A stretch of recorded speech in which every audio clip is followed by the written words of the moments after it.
வந்தேன்.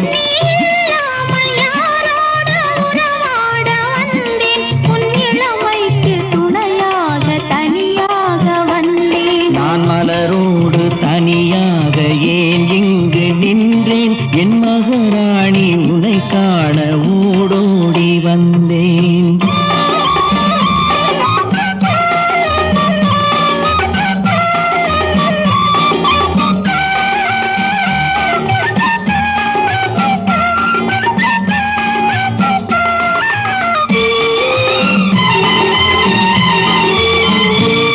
நீ வருகின்ற வழி மீது யார் உன்னை கண்டார்? உன் வளை கொஞ்சம் கை மீது பரிசென்ன தந்தார்? நீ வருகின்ற